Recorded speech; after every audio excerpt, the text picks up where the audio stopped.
Hello and welcome to everyone once again.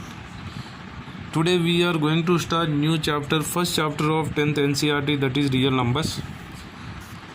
This chapter is very easy and scoring in board exam. This chapter is of around 5 to 6 marks in 10th board, CBSE board. You have to remember things in this chapter, that is most important. There will be some specified procedure for certain problems. You have to keep on doing those same models in order to know the procedure and system, right? पहले चलते हैं real number के definition. Real number क्या होता है? Real number is a value which can be represented on A number line. कोई भी value जो नंबर लाइन आप 4th 5th से करते आ रहे हो कि नंबर लाइन पे कैसा नंबर रिप्रेजेंट करता है, तो कोई भी वैल्यू जो नंबर लाइन पे रिप्रेजेंट हो सकता है उसको बोलते हैं रियल नंबर. जो नंबर लाइन पे रिप्रेजेंट किया जा सकता है उसको बोलते हैं real number. Real number is denoted by capital R. कहीं कैपिटल आर दिखे आपको मैथ्स की कोई किताब में, इसका मतलब that is some real number. Real numbers क्या होते हैं? वो अलग अलग टाइप्स के. Almost all numbers are real numbers. Almost, not all, almost. देखो जो नेचुरल नंबर्स होते हैं, नेचुरल नंबर्स क्या होते हैं? 1 2 3 4 5 ऐसा इन्फिनिटी तक सारे positive number, this are natural numbers. Whole numbers क्या होते हैं? इंक्लूडिंग जीरो से 1 2 3 4, this all are whole numbers. Rational numbers क्या होते हैं? Numbers which can be express in P/Q form. जो P/Q फॉर्म में लिख सकते हैं वो रैशनल नंबर. इरेशनल नंबर, जो नंबर P/Q फॉर्म में नहीं लिख जा सकता उसको बोलते हैं इरेशनल नंबर. ओके. फिर इंटीजर्स. इंटीजर्स क्या होते हैं? Positive 1 2 3 4 5 positive integers. -1 -2 -3 ये सारे नेगेटिव इंटीजर्स, राइट? ठीक है ना. ये चैप्टर में सबसे इम्पोर्टेंट टॉपिक ये यूक्लिड डिवीजन लॉगरिथम, लेमा और अलगोरिथम. ये क्या बोलता है? अगर ए और बी दो नंबर्स से, पॉजिटिव इंटीजर्स से, नंबर्स नहीं, if A and B are two positive integers such that A is greater than B, कभी भी ए ग्रेटर देन बी होगा. A equal to BQ plus R, where R का value क्या होगा? 0 से लेके 20 से कम तक. 0 से लेके 20 से कम तक 0 भी होगा. आर का वैल्यू हरदम 0 होगा और 20 से कम. A equal to BQ plus R. A generally dividend, B है डिवाइजर, क्यू कोशेंट, आर है रिमाइंडर. जो आर का वैल्यू होगा क्या होगा? 0 से लेके बी तक कम. सोचो बी 4 है तो 0 आर का वैल्यू क्या होगा? 0 1 2 3 तक, बी से कम 0 को इंक्लूड करके. ठीक है ना. और जनरल यूक्लिड एल्गोरिथम का मेन यूज़ है दो नंबरों का HCF निकालने के लिए. क्या यूज़ है? दो नंबर का HCF निकालने के लिए. देखो एक एग्जांपल देखते हैं यहाँ. सोचो दो नंबर दिए हुए हैं A45 B6.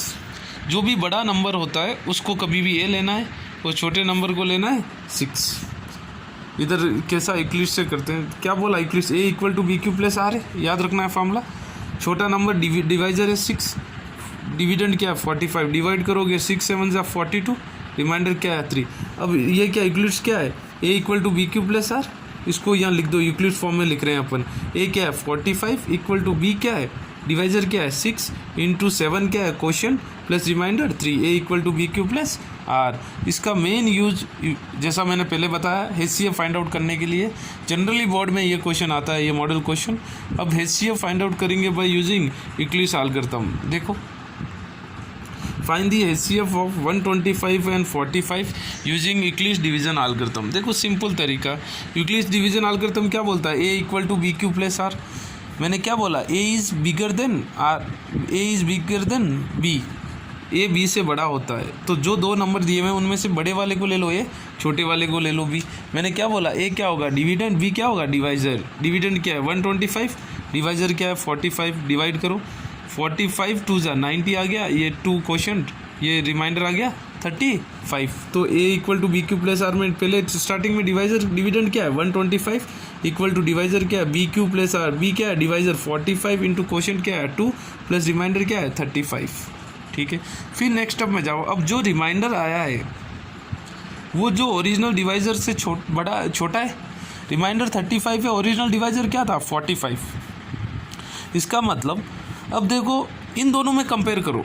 जो रिमाइंडर आता है उससे कंपेयर करो बड़ा कौन सा है और छोटा कौन सा है. जो ओरिजिनल डिवाइजर था, ओरिजिनल डिवाइजर 45 था, रिमाइंडर 35, बड़ा क्या है 45. अब 45 हो जाएगा डिविडेंड. अब 45 क्या हो गया? डिविडेंड. और डिवाइजर क्या हो जाएगा, जो रिमाइंडर था 35, वापस सेम तरीके डिवाइज करो, 35 1 जा, क्वेश्चन क्या है 1, 45 माइनस 35 क्या आएगा 10, रिमाइंडर क्या आ गया 10। फिर से क्लियर सॉल्व करता हूँ, A equal to B Q plus R, second step में क्या है, डिविडेंड क्या था 45 इक्वल टू ए बी क्या है, क्वेश्चन डिवाइजर क्या है 45 इंटू क्वेश्चन 1 प्लस रिमाइंडर क्या है 10, देखो 45 इक्वल टू 45 आ जाएगा, LHS इक्वल टू। अब वापस इन दोनों को कंपेयर करो, जो ऊपर डिवाइजर था कितना था 35 और रिमाइंडर क्या आया है 10, इन दोनों में कंपेयर करोगे तो अब बड़ा कौन सा है 35, तो 35 बन गया डिविडेंड और 10 बन गया डिवाइजर, तो 35 को डिवाइड करो 10 से, कितना आएगा 30 टाइम्स, कितने टाइम 30 आएगा, 3 10 जा 33 टाइम्स, समझ में आया। और रिमाइंडर क्या आ गया 5, फिर से वो सब लिखो डिक्लेयर से, A equal to B Q plus R, किसको कर रहे थे 35 और 10, डिविडेंड क्या था 35 इक्वल टू बी क्या है, डिवाइजर क्या था 10 इंटू क्वेश्चन 3 प्लस रिमाइंडर क्या है 5, ठीक है। अब वापस इन दोनों को कंपेयर करो, रिमाइंडर क्या है 5 और ऊपर वाला डिवाइजर क्या था 10, बड़ा कौन सा है 10 डिविडेंड हो गया, डिवाइजर क्या हो गया 5, 10 डिवाइडेड बाई 5 क्या होगा 10 जा 2 टाइम्स, कितना 10 आएगा 2 टाइम्स, रिमाइंडर क्या आ गया 0, तो फिर क्या 10 इक्वल टू क्या लिख सकते हैं, डिविडेंड इक्वल टू डिवाइजर क्या था 5 इंटू क्वेश्चन क्या है 2 प्लस रिमाइंडर क्या है 0, तो 10 इक्वल टू 10। अब देखो इंपॉर्टेंट चीज़, जब रिमाइंडर 0 आता है, जब वो वक्त जो डिवाइज़र होता है वो होता है HCF, जब रिमाइंडर 0 आता है, जब डिवाइज़र जो होता है वो होता है HCF। ये प्रॉब्लम में रिमाइंडर 0 आया कब, 5 को 10 से डिवाइड किए, 5 को 10 को किससे डिवाइड किए 5 से, तो डिवाइज़र क्या था 5, इसका मतलब रिमाइंडर जब 0 आता है, जब उस वक्त जो डिवाइज़र होता है वो होता है HCF, इसका मतलब HCF क्या है 5, ओके ना, राइट। एक दो क्वेश्चन करते हैं फिर से, फिर देखो first question, find exercise 1.1 first question, find the HCF and LCM by using Euclid's division. हल करता हूँ, 3 बीट है, मैं 2 बीट कर रहा हूँ। देखो 135 और 225 है, बड़ा नंबर क्या है 225, तो डिवाइजर हो डिविडेंड हो गया, डिवाइजर क्या हो गया 135, 225 को 135 से डिवाइड करो, क्या होगा 135 1 जा, रिमाइंडर कितना आ गया 90, तो मैंने क्या लिखा, A equal to B Q plus R, A क्या है डिविडेंड इक्वल टू डिवाइजर क्या है, डिविडेंड क्या है 125 इंटू डिविडेंड डिवाइजर क्या है 135 इंटू क्वेश्चन क्या है 1 प्लस रिमाइंडर क्या आ गया 90, ठीक है। अब इन दोनों को जो रिमाइंडर आया और ओरिजिनल डिवाइजर को कंपेयर करो, बड़ा कौन सा है 135, तो 135 अब डिविडेंड हो गया, डिवाइजर क्या हो गया 90, 135 डिवाइडेड बाई 90, 90 1 जा 1 आ गया, 90 1 जा आएगा, उसके बाद रिमाइंड 135 माइनस 90 क्या हो गया 45, तो वैसा ही अब वापस इक्लिप्स A equal to B Q plus R, A क्या था डिविडेंड क्या था 135 इक्वल टू डिवाइजर क्या था बी क्या था 90 इंटू क्वेश्चन क्या है 1 प्लस रिमाइंडर क्या है 45। अब वापस 90 और 45 को डिवाइड करो, कंपेयर करो, डिविडेंड क्या बन जाएगा 90 बड़ा है, डिवाइजर क्या बन गया 45, 90 को 45 से डिवाइड 90 2 जा टाइम्स आएगा 2 टाइम्स, रिमाइंडर क्या आ गया 0, रिमाइंडर क्या आ गया 0 आ गया, रिमाइंडर क्या आ गया 0 आ गया, कब आया रिमाइंडर 0, जब 45 से डिवाइड किए, जब 45 से 90 को 45 से डिवाइड किए, फिर से डिविडेंड क्या था 90 इक्वल टू डिवाइजर क्या था 45 इंटू 2 प्लस रिमाइंडर क्या 0, 90 इक्वल टू 0। अब देखो HCF क्या होगा, जब 90 को जब रिमाइंडर 0 आया, जब डिवाइजर क्या था 45, तो HCF क्या है 45, ठीक है। देखो अगला क्वेश्चन भी सेम, 38,220 और 196, डिविडेंड क्या होगा 38,220 डिविडेंड हो गया, डिविडेंड को 196 से डिवाइजर क्या है 196 डिवाइड कर दो, डायरेक्टली रिमाइंडर 0 आ जाएगा। जब 38,220 को 196 से डिवाइड करोगे, डायरेक्टली रिमाइंडर 0 आ जाएगा और क्वेश्चन आएगा 195, तो A equal to B Q plus dividend क्या है 38,220 equal to divisor 196 into question क्या है 195 प्लस रिमाइंडर क्या है 0, तो LHS इक्वल टू RHS आएगा 196 इंटू 195 कर लो 38,220 ही आएगा। अब जब HCF क्या होता है, जब रिमाइंडर 0 आता है, जब डिवाइजर क्या होता है, इधर डिवाइजर क्या था 196 था, जब रिमाइंडर 0 आया तो HCF क्या हो गया 196, ओके ना। Very very important cheese, finding HCF by using Euclid's algorithm. अब देखो ये क्वेश्चन, सेकेंड क्वेश्चन और first exercise, show that any positive integer is of the form 6q + 1, 6q + 3 और 6q + 5 वेरी क्यू। क्या बता रहा है, कोई भी पॉजिटिव ऑड इंटीजर ये फॉर्म में ही होगा, 6q + 1, 6q + 3 और 6q + 5। क्यों क्या है, कोई इंटीजर है। ऐसा क्वेश्चंस होते हैं तो ये फर्स्ट ऑफ सेम लिखना है, let a be a positive integer और बी का वैल्यू क्या होगा, मतलब जो दिया रहेगा ऐसा 6q, बी मतलब क्या है, डिवाइजर। इक्वल से कंपेयर करो, ए = bq + r, बी का वैल्यू क्या है, इधर कंपेयर करो bq + r, बी का वैल्यू क्या है 6, तो बी क्या आ गया 6, समझ में आ गया। जो ऐसा अगर 4q + 1 होता तो बी क्या होता 4, 5q + 1 होता तो बी क्या होता 5, 3q + 1 होता तो बी क्या होता 3, समझ। अगर b की वैल्यू आ गई तो r की वैल्यू लिख सकते हो, क्योंकि मैंने क्या बोला, r की वैल्यू क्या होता है 0 से लेके b से कम तक, b 6 है तो r का वैल्यू क्या होगा 0, 1, 2, 3, 4, 5 तक ही, 6 नहीं होगा, 0 तो हरदम होगा b से कम, ये कम तक, b = b नहीं है। देखो r की वैल्यू क्या दिया हुआ है, 0 से लेके ग्रेटर देन और इक्वल टू 0 है एंड लेस देन b 5 तक, ठीक है। अब देखो r के अलग अलग वैल्यूज़ लेते हैं। अगर r 0 है, ये फार्मूला a = bq + r में लगाओ, a क्या होगा 6q + a, b क्या है 6q + r क्या है 0। अब a = क्या हो गया 6q क्या होगा, इवन होगा, q कुछ भी लगा लो आप, 1 लगाओ 6, 2 लगाओ, q क्या है कोई इंटीजर है, q के जगह कोई भी वैल्यू लगाओगे तो इवन ही नंबर आएगा। अगर r 1 है तो 6q + 1, तो a = 6, अब q कुछ भी लगा लो आप, q के जगह 2 लगाओ, 2 × 12, 2 × 6, 12 + 1 क्या होगा 13, ये हरदम वैल्यू 13 ही आएगा। फिर अगर r 2 है तो क्या होगा 6q + 2 हो गया, तो क्या होगा a = 6q + 2, ये क्या हो गया इवन होगा, कुछ भी q को देख सकते हो आप चेक करके। r = 3 है तो क्या होगा 6q + 3, a = क्या हो गया 6q + 3 क्या होगा ऑड ही होगा। ये कहाँ लगाना है अपन को पता हो गया, b 6 है, r क्या है 0, 1, 2, 3 है, a = bq + r में इधर b और r के वैल्यू लगाते रहना है। b इज फिक्स 6 हो गया, कैसा पता चलेगा, जो क्वेश्चन दिया हुआ है उसमें जो q का कोफिशिएंट होगा वो b होगा, ठीक है। अब आगे क्या r 4 भी हो सकता है। अगर r 4 है तो क्या होगा 6q + 4, वो क्या बन जाएगा इवन बन जाएगा, क्योंकि q कुछ भी लगा लो, 4 लगाओ, 6 × 4 24 + 4 क्या होगा 28, कुछ भी q का कोई इंटीजर लगा लो।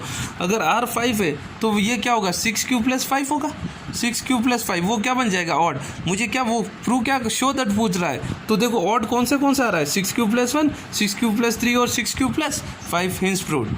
आई बात समझ। अब देखो अगला वर्ड प्रॉब्लम है, एक कॉन्टिजेंट मेंबर्स है 616 और आर्मी बैंड से 32। अब क्या बता रहे हैं, ये 606 आदमी 32 आर्मी बैंड वाले हैं आगे, उनके पीछे चल रहे हैं। तो क्या बता रहा है, मैक्सिमम नंबर ऑफ रोज 616 आदमी मैक्सिमम नंबर ऑफ कितने कॉलम्स में चल सकते हैं। मैक्सिमम मतलब ज़्यादा से ज़्यादा मतलब HCF, इसका मतलब 616 और 616 और 32 का क्या करोगे HCF कैसा करेंगे, बाय यूक्लिड डिवीज़न एल्गोरिथम। कैसा करेंगे, बाय यूक्लिड डिवीज़न एल्गोरिथम से क्या कर देंगे HCF कर देंगे। बड़ा नंबर क्या है 616 हो गया डिविडेंड हो गया 616, 32 क्या हो गया डिवाइजर करो क्या होगा 32 कितने टाइम आएगा 19 टाइम्स, 32 × 19 288। अब ठीक है, रिमाइंडर क्या आ गया 8। अब 32 और फिर इक्वल से लिख दिया, a = क्या होगा bq + r, a क्या था 616 इंटू इक्वल टू b क्या था डिवाइजर क्या था 32 इंटू क्वेश्चन क्या है 19 प्लस रिमाइंडर क्या है 8। अब ओरिजिनल डिवाइजर और रिमाइंडर को कंपेयर करो, बड़ा क्या है ओरिजिनल डिवाइजर, तो अब वो क्या बन गया डिविडेंड बन गया। तो क्या होगा 32 को 8 से डिवाइड करेंगे, 32 8 × 4 32, रिमाइंडर क्या आ गया 0। जब रिमाइंडर 0 आया, जब डिवाइजर क्या था 8, इसका मतलब HCF क्या है 8। तो आर्मी के मैक्सिमम कॉलम्स कितने हैं, ज़्यादा से ज़्यादा है, मैक्सिमम दिया हुआ है ज़्यादा से ज़्यादा, इसके लिए मैंने HCF किया है, आंसर क्या है 8। ठीक है, नेक्स्ट क्वेश्चन चलते हैं। अब क्या कह रहा है फिर से, show that use Euclid division, show that square of any positive integer is either of the form 3m और 3m + 1। Square of any positive, इधर स्क्वायर है उधर ऑड ही था सेकेंड क्वेश्चन में, इधर स्क्वायर है। देखो 3m क्यू के जगह m है, इधर जो m का कोफिशिएंट होगा वो b होगा। फर्स्ट क्या let a be a positive integer, b की वैल्यू क्या है 3, b 3 है तो r क्या होगा 0, r की वैल्यू क्या होगी 0 1 और 2। समझ में आना है, ये आना चाहिए। r का वैल्यू क्या होता है 0 से लेके b से कम तक। फिर ए इक्वल टू क्या होगा B Q plus R first. अगर आर का वैल्यू क्या होगा 0 1 2, आर का वैल्यू क्या होगा ए और बी क्या A equal to 3 Q plus R, R का वैल्यू क्या होगा 0 1 और 0 1 और 2, 0 1 और 2। अगर आर 0 है, अगर आर 0 है तो ए इक्वल टू क्या होगा 3 क्यू। इधर स्क्वायर बोला है, क्या बोला है स्क्वायर, तो मैंने स्क्वेयरिंग ऑन बोथ साइड्स कर दिया। ए का square A square 9 Q square हो गया। 9 को कैसा लिख सकता हूँ 3 × 3 क्यू स्क्वायर। समझ में आया? मैंने 3 क्यू स्क्वायर को K1 मान लिया तो ए स्क्वायर इक्वल टू क्या हो गया 3K1। आई बात समझ में? अगर R 1 है तो ए इक्वल टू क्या हो गया B Q plus R. B क्या है 3 क्यू प्लस आर क्या है 1 है, लिए इफ 1 तो स्क्वेयरिंग दोनों साइड्स करेंगे तो क्या होगा A square equal to 3 Q plus 1 का होल स्क्वायर। इधर एक 3 क्यू प्लस 1 का होल स्क्वायर क्या होगा A plus B whole square. 9 Q square plus 6 Q plus 1 A plus B whole square में क्या यूज़ किया हूँ A plus B whole square A square plus 2ab plus B square. ठीक है, वो फार्मूला लगा लिया। अब देखो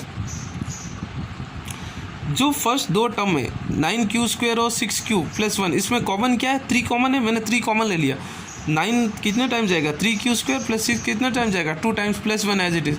ये 3 क्यू स्क्वायर प्लस 2 क्यू को फिर से मैंने कोई मान लिया K2, तो ए स्क्वायर क्या हो गया 3K2 प्लस 1। आई बात समझ में? अब और एक आर की वैल्यू हो सकती है इफ़ आर इज़ 2 तो क्या होगा ए इक्वल टू क्या होगा 3Q प्लस 2। ए स्क्वायर क्या हो गया 3Q प्लस 2 का होल स्क्वायर, फिर से A plus B formula whole square 9Q square plus 12Q plus 4। इधर देखो, इधर अगर मैं दोनों में 3 कॉमन है 3 कॉमन है, लेकिन 4 को मैं क्या लिख सकता हूँ 3 + 1 लिख सकता हूँ। अगर 3 + 1 लिख दिया ये पूरे टर्म में से मैं कॉमन क्या ले सकता हूँ 3 कॉमन ले लिया तो 9 कितने टाइम जाएगा 3Q स्क्वायर बचा हुआ है 12 कितने 4 Q बच गया 3 कितने टाइम जाएगा 1 टाइम। अब ये 3Q square plus 4Q plus 1 को मैं कुछ ले लिया K3, तो क्या बच गया 3K3 प्लस 1।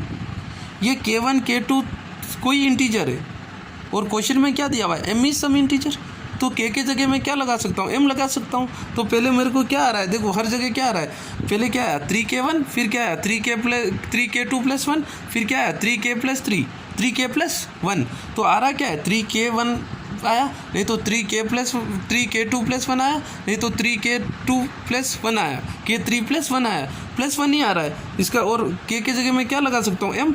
K क्या है कोई इंटीजर है और m भी क्वेश्चन में दिया हुआ है कोई इंटीजर है, तो कोई इंटीजर K लगाओ या m लगाओ बात एक ही है। तो K1 K2 और K3 के जगह में m लगा दिया तो स्क्वायर ऑफ क्या फॉर्म में आएगा 3m और 3m प्लस 1। आई बात समझ में सबको क्लियर है? ठीक है, नेक्स्ट अगला क्वेश्चन देखो क्या चलते हैं, क्या कह रहा है। Use Euclid's division lemma to show that cube, इधर क्यूब की बात हो गई, cube of every positive integer is of the form, cube जो होगा that is positive integer m 9m और 9m प्लस 1 और 9m प्लस 8। देखो क्या करना है, इधर 9 जो है किसका मल्टीपुल है 3 का, स्मॉलेस्ट प्राइम नंबर, तो ए तो सेम पॉजिटिव इंटीजर b ले लिया 3, क्योंकि अगर b 9 लेंगे इधर तो r का वैल्यू क्या होगा 0 1 2 3 4 5 6 7 8 तक होगा, तो बहुत बड़ा प्रॉब्लम हो जाएगा। इसलिए अगर बड़ा वैल्यू रहता है उसका प्राइम मल्टीपुल ले सकता हूँ। 9 का प्राइम मल्टीपुल क्या है 3, 2 नहीं ले सकता हूँ क्योंकि 9 2 के टेबल में जाएगा ही नहीं। सो b क्या हो गया 3, फिर से equals a equal to B Q plus, लेकिन इधर क्या पूछ रहा है, पिछले क्वेश्चन में स्क्वायर था, ये क्वेश्चन में क्या है क्यूब है, तो क्यूब करना है। r का वैल्यू क्या होगा 0 1 और 2 और यूक्लिड्स क्या है a equal to 3Q plus r। मैंने 3 कहाँ से आया b 3 लिया हूँ क्योंकि 9 का मल्टीपुल है, क्वेश्चन के अंदर 9m प्लस 1 और 9m प्लस 8 दिया हुआ है। ठीक है, अगर r 0 है, फर्स्ट कंडीशन क्या है इफ़ r इज 0, अगर r 0 होता है तो a इक्वल टू क्या होगा 3Q, दोनों साइड क्यूब करेंगे तो क्या होगा a cube equal to 27Q cube. 27 को मैं कैसा लिख सकता हूँ, क्वेश्चन के अंदर मुझे 9 चाहिए, 9m प्लस 1 9m प्लस, तो 9 के मल्टीपल में कैसा लिख सकता हूँ 27, 9 into 3Q cube, 3Q cube को मैंने ले लिया, m क्या हो गया 9m, हो गया प्रूफ। सेम अगर r इक्वल टू 1 है तो क्या होगा a equal to 3Q plus 1, a दोनों साइड मुझे क्वेश्चन के अंदर क्यूब पूछ रहा है तो क्यूब कर दिया, a plus B whole cube का फॉर्मूला ये होता है a cube plus b cube plus 3a square b plus 3ab square. a के जगह क्या लगाओगे 3Q, b के जगह क्या लगाओगे 1, तो ये फार्मूले के अंदर अगर 3Q प्लस 1 का होल क्यूब करेंगे अपन, अपने को आएगा 27Q cube plus 27Q square plus 9Q plus 1। आई बात समझ में यहाँ तक? अब देखो जो 2 टर्म है स्टार्टिंग के 3 टर्म, इसमें से कॉमन क्या ले सकता हूँ मैं 9, क्योंकि मुझे क्वेश्चन के अंदर क्या चाहिए 9m + 1 9m + 8 पूछ रहा है, तो 9 कॉमन ले लिया। 27 कितने टाइम जाएगा 3, तो बचा क्या है 3q²। 27 कितने टाइम, फिर से 3, फिर बच गया q², फिर 9 तो बाहर चले गया, क्या बच गया q, ये बार वाला +1 एज इट इज़। ये 3q क्या है, कुछ इंटीजर है, इसके जगह पूरे 3q³ + 3q² + q के जगह मैंने लगा दिया m, तो 9 × m 9m प्लस बाहर का बचा हुआ 1 + 1 9m + 1। आई बात समझ में।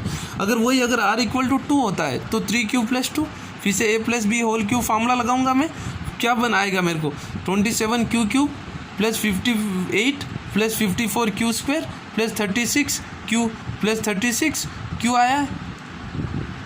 फिर देखो मैंने अरेंज कर दिया 27q³ + 54q² + 36q + 8।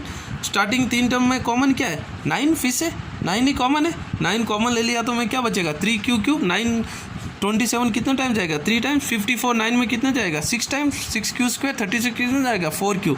ये जो 3q³ + 6q² + 4q को मैंने ले लिया m, फिर क्या हो गया 9m + 8 हो गया प्रॉब्लम हिंस सॉल्व। तो क्यूब क्या आ रहा है देख लो अपने को 9m आ रहा है, सो cube of every positive integer is of the form 9m, और 9m + 1 और 9m + 8। आया समझ में भाई लोग, वेरी सिंपल क्वेश्चन। यही मैंने बोला था स्टार्टिंग में, प्रोसीजर है ये, सिस्टम को याद रखो, अजम्पशन से कर करके प्रैक्टिस करने से प्रोसीजर याद हो जाना चाहिए, ठीक है। Very very easy chapter. Next topic पर चलते हैं। फर्स्ट एक्सरसाइज हो गया fundamental theorem of arithmetic. Statement important है, सब लोग लिख के प्रैक्टिस कर लेना। क्या बोलता है, every composite number can be represented as a product of its prime numbers. क्या बोल रहा है, कोई भी कॉम्पोजिट नंबर क्या होता है, ऐसा नंबर जिसके 2 से ज़्यादा, जैसा 4 हो गया, 4 के क्या है 1 है फैक्टर, 2 फैक्टर और 4 फैक्टर, जिसके 2 से ज़्यादा फैक्टर होते हैं उसके कॉम्पोजिट नंबर बोलते हैं। ये स्टेटमेंट क्या बोलता है, जो भी कॉम्पोजिट नंबर है उसको अपन कर सकते हैं as a product of its primes. उसका मतलब क्या है स्टेटमेंट आपको याद रहना है, लिख के प्रैक्टिस करना, बोर्ड एग्जाम में पूछा है 1-2 बार।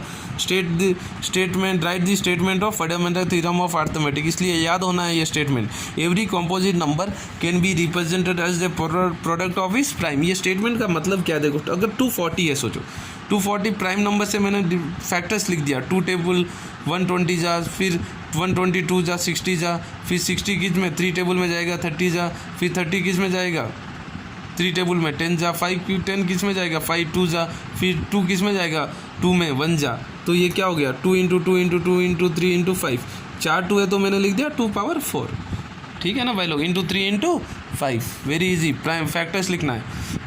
अब देखो एक्सरसाइज 1.2, ये भी बहुत आसान है। अपन को वही जो फंडामेंटल थ्योरम उसका फैक्टर्स लिखना है। 140 को express as a prime factor. 140 पहले स्मॉलेस्ट प्राइम से स्टार्ट करना है। 2 कितने टाइम जाएगा 70, फिर 2 से कितने टाइम जाएगा 35 2 में नहीं जाएगा, 3 में भी नहीं जाएगा। नेक्स्ट प्राइम क्या होगा 5 में जाएगा, कितने टाइम जाएगा 7, फिर 7 किस में जाएगा 7 में ही जाएगा। तो 140 को कैसा लिख सकता हूँ 2 × 2 × 5 × 7, यही है प्राइम फैक्टर्स। तो 140 के प्राइम फैक्टर्स क्या है 2 × 2 × 5 × 7, यही स्टेटमेंट बोलता है फंडामेंटल थ्योरम ऑफ अरिथमेटिक। देखो अगला सेकेंड बिट है, फोर्थ बिट है 5005। 5005 किस में जाएगा 5 टेबल में, कितने टाइम जाएगा 1001, फिर 1001 2 में नहीं जाएगा, 3 में नहीं जाएगा, 5 में नहीं जाएगा। नेक्स्ट प्राइम नंबर 7 में जाएगा। 7 कितने टाइम जाएगा 143 टाइम्स, 143 टाइम्स, फिर 143 1 में नहीं जाएगा, 2 में नहीं जाएगा, 3 में नहीं जाएगा, 5 में नहीं जाएगा, 7 में नहीं जाएगा। नेक्स्ट प्राइम नंबर 11 में जाएगा। 11 में कितने टाइम जाएगा 13 टाइम जाएगा। 13 तो खुद ही एक प्राइम नंबर है, 13 टाइम्स कितने जाएगा 13 के टेबल में कितने बार जाएगा 1 टाइम। तो इसका मतलब 5005 को कैसा लिख सकते हैं प्रोडक्ट ऑफ प्राइम 5 × 7 × 11 × 13। ओके ना, very easy chapter this is. Just try to do the problems whatever I am teaching in video and write notes in fair notebook whatever is thought in video as it is note should be there. Okay na, as it is you have to write the notes whatever I am teaching in video, right? Okay na, all the best, God bless you. I hope you enjoyed my today's class, right? Okay na.